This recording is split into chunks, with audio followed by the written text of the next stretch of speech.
is 16,000. Clearly, both of the subawards would be less than 25,000. The next field is the award description. This describes the overall purpose and intent of the award.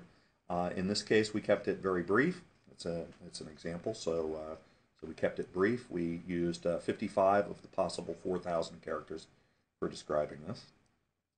We scroll down, and there is a project status field. In this case, we indicate that the project status is less than 50% completed.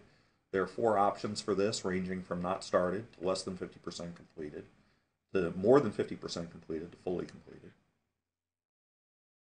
The next field is the total federal amount of recovery funds that have been invoiced. This is different than the total amount obligated in the award amount. The next is the total number of jobs that were created or retained through this action. The following field describes how those jobs were created or retained, and in this case, we described that 2 roofers and a part-time window installer were hired as a result of this. The next field identifies the quarterly activities, the things that have happened in this reporting period, and it describes some incremental progress toward the final goal. We scroll down, and in this field we have the activity code. And it's important to note that for contracts, federally awarded contracts, we only require, in fact, there should only be one primary activity code. In this case, we have already identified this as roofing contractors, and if you scroll over to the right on the spreadsheet, there is a drop-down list that identifies the activity codes, and this is information that may also be available on the FPDS website. We scroll back again. The next section is for primary place of performance. We identify a street address. The street address is an optional field, but should be completed if it is available. In some cases, the primary place of performance may be more broadly distributed than just than can be described by street address. The city, state, the zip code +4, those are all mandatory fields for place of performance. Zip code +4 does need the +4. The +4 is a mandatory element, and you can get assistance in completing the +4 part from the United States Postal Service website. The congressional district also needs to be completed for this section. This is distinct from the congressional district of the recipient. In this case, this is where the actual work is being done. In this example, we identify 13 for this, the 13th district, and then the country code also needs to be completed for place of performance. Okay, we continue to scroll down and we identify the highly compensated officers. In this case, I'm going to refer you back to policy and additional guidance to help determine whether you need to report on this.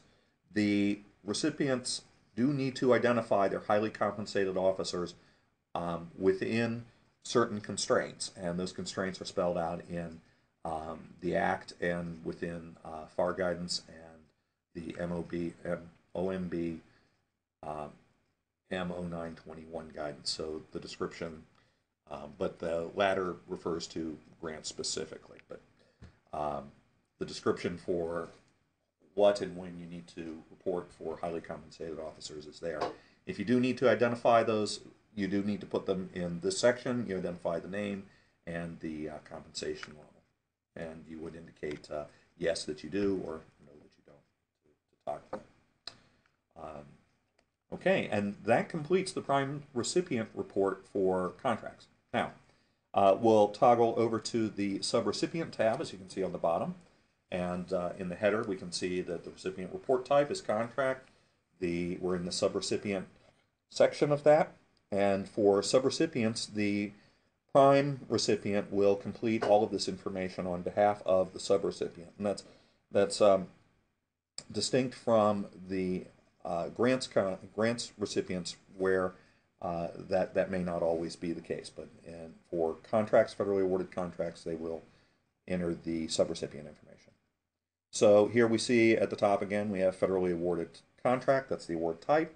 We have the award number and the recipient DUNS number from the first page. We have the subrecipient DUNS number, the unique Dun and Bradstreet number for the subrecipient. We have their subaward number issued by the prime recipient. We have the subrecipient congressional district, their location, for their location. We have the amount of the subaward and the subaward date. Logically, the subaward date should be after the prime recipient award date.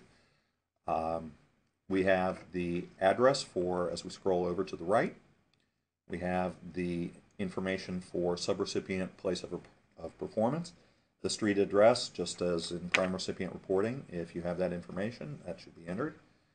City, state, and zip code. Once again, the +4 is mandatory, and the congressional district for the place of performance, and the country code.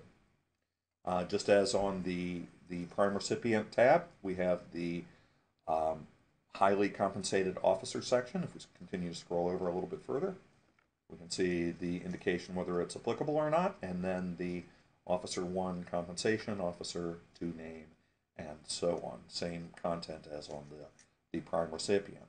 Now for subrecipients, each line, if we scroll back over to the left, each line is available for subrecipients. So multiple subrecipients can be included in this particular tab.